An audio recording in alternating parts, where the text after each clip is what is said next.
మార్కాపురం జిల్లా ఎర్రగొండపాలెం నియోజకవర్గంలో ఒకప్పుడు పాల ఉత్పత్తిదారులకు అండగా నిలిచిన ప్రభుత్వ పాల శీతలీకరణ కేంద్రం గత కొన్ని సంవత్సరాలుగా మూతపడి శిథిలావస్థకు చేరుకుంది.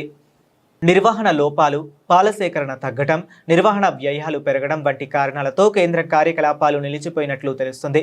ఒకప్పుడు ఈ కేంద్రం పరిసర గ్రామాల పాల ఉత్పత్తిదారులకు ప్రధాన ఆధారంగా ఉండేది. ప్రభుత్వ ప్రోత్సాహంతో మహిళా పొదుపు సంఘాల సభ్యులకు ఆవులు, గేదెలు అందించి పాల ఉత్పత్తిని పెంచడంతో పాటు వారికి ఉపాధి కల్పించడంలో ఈ కేంద్రం కీలక పాత్ర పోషించింది. ప్రస్తుతం కేంద్రం మూతపడడంతో అక్కడ యంత్రాలు తుప్పుపట్టి నిరుపయోగంగా మారుతున్నాయి. పాత శీతలీకరణ కేంద్రం లేకపోవడంతో రైతులు, పశు పోషకులు తమ పాలను ప్రైవేటు డైరీలకు తక్కువ ధరలకు విక్రయించాల్సిన పరిస్థితి ఏర్పడిందని ఆవేదన వ్యక్తం చేస్తున్నారు. దీంతో పాల ఉత్పత్తిదారులకు ఆశించిన ఆదాయం అందడం లేదని చెబుతున్నారు. గతంలో గ్రామీణ ప్రాంతాల్లో పాల ఉత్పత్తిదారుల సహకార సంఘాలు చురుకుగా పనిచేస్తూ గ్రామీణ ఆర్థిక వ్యవస్థకు బలంగా నిలిచేవి.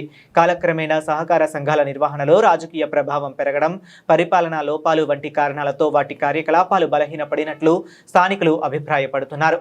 మూతపడిన ప్రభుత్వ పాల శీతలీకరణ కేంద్రాన్ని పునరుద్ధరించి తిరిగి ప్రారంభిస్తే పాల ఉత్పత్తిదారులకు గిట్టుబాటు ధర లభించడంతో పాటు పశు పోషకులు ఆర్థికంగా బలపడే అవకాశం ఉందని రైతులు కోరుతున్నారు.